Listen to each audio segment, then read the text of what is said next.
Bonjour à tous et bienvenue dans ce 9e cours de C++.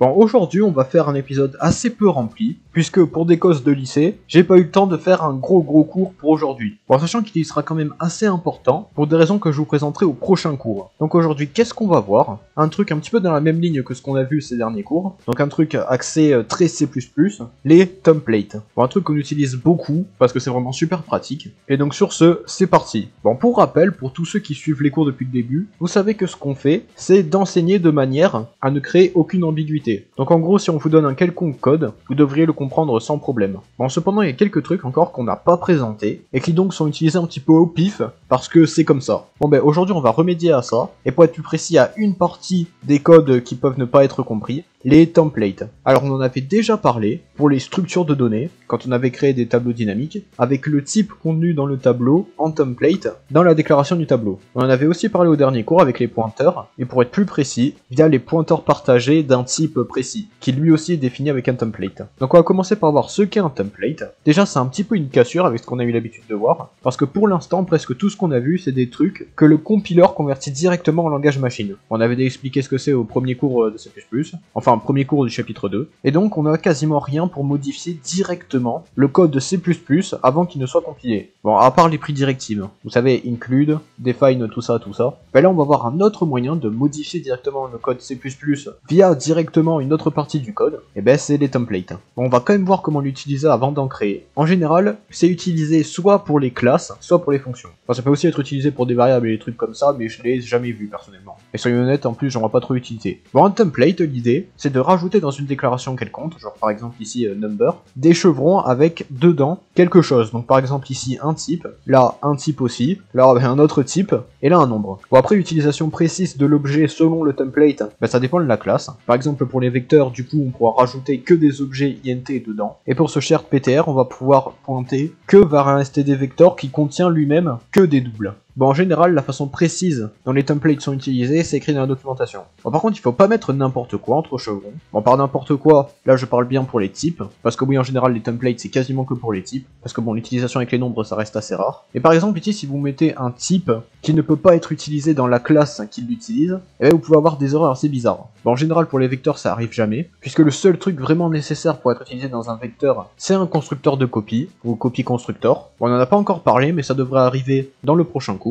Et pour les pointeurs partagés, je suis même pas sûr qu'il faut qu'il y ait quoi que ce soit en fait. Juste que ça existe si possible. Donc bon, là pas de problème, mais dans des trucs plus spécifiques, il faut faire gaffe à bien lire la documentation. Bon, et dans le cas où vous mettez des nombres, bon ben vous les mettez entre chevrons, hein, voilà. Et c'est tout. Bon, ça reste assez rare, par exemple une classe qui utilise c'est bit7, qui permet en gros de manier un ensemble de bits, pas d'octets, hein, mais de bits. Pour être parfaitement honnête, personnellement je l'ai jamais utilisé. Mais bon, sachez que c'est possible. Bon, pour mieux les comprendre, on va devoir rentrer dans le fonctionnement interne des templates, et on va faire ça via leur création, donc on va en créer un. Donc comme je vous l'ai dit, ça peut être soit pour les fonctions, soit pour les classes en général, grâce à un mot-clé, le mot-clé template, qu'il faut rajouter juste avant la déclaration du truc que vous voulez utiliser avec template. Et dans le cas où votre template c'est un type spécifique, il faut spécifier entre chevrons dans la déclaration le mot-clé typename suivi du nom qu'on va donner au type pour l'instant. Alors qu'est-ce que ça veut dire ça? Ben, c'est très simple. En fait, quand vous allez créer quoi que ce soit avec ce type, il faut s'imaginer que la fonction va être copiée-collée avec le type t ici remplacé par le type de la création. Bon, sachant que si vous en créez plusieurs, par exemple des std vector int, alors il va le faire qu'une seule fois la création du type. Comme ça, il n'y a pas d'erreur de compiler ou de quoi que ce soit, il s'en occupe lui-même. C'est de ça que je disais quand je parlais de modifier le code, donc remplacer t par le type utilisé. Voilà, d'ailleurs il y a eu une erreur parce que j'imprime un type, ce qui n'est pas possible. C'est object qu'il faut print ici. Hein. Bon, sachant que là le type je l'utilise dans les paramètres, et vous pouvez aussi en faire un type de retour. Et bon bah du coup là ce sera exactement la même chose. Alors à noter ici que j'ai utilisé le mot-clé class et pas typename.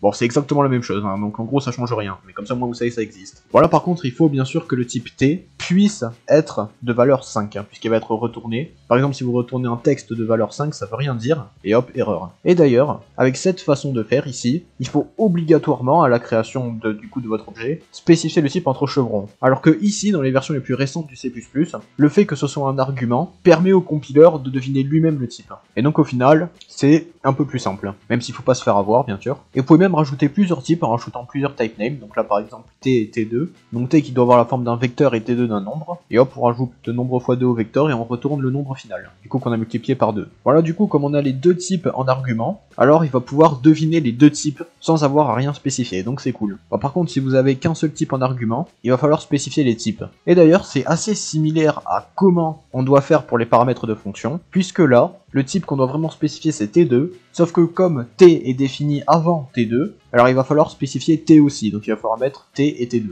Bon, c'est la même chose que pour les fonctions du coup, vous savez avec les valeurs par défaut et tout ça, donc faites bien attention. Et en parlant de valeurs par défaut, sachez que les type names peuvent aussi avoir des valeurs par défaut, donc là par exemple type name T2 est égal double. Bon, la façon de faire ça c'est cool parce que c'est assez simple des fonctions, donc ça va. Bon, l'utilisation avec des classes, qui va être le deuxième type d'utilisation qu'on va voir, c'est assez similaire avec les fonctions. Donc vous rajoutez le template avant la classe, donc avec type name et T, et là on crée une classe super vecteur qui du coup va stocker un vecteur qui contiendra le type T, et comme ça tout le monde est content. Et à part ça c'est exactement similaire à ce qu'on a vu avec les fonctions. Alors quand même un petit truc qui peut être ajouté, c'est qu'il est possible d'utiliser dans les templates d'autres templates. Alors qu'est-ce que je veux dire, parce que là c'est pas très clair. Imaginons une classe ultra vecteur, donc qui permet de spécifier et le type qui va être utilisé dans le vecteur, et le type précis que va être le vecteur. Donc par exemple un super vecteur ou un std vecteur. Comme ces deux types sont aussi définis avec des templates, alors on peut se dire que tiens, il faut mettre du coup T2, template T à data, comme on a fait ici avec les vecteurs. Comme ça, pas de problème. Et bien si vous faites ça, ça ne marchera pas,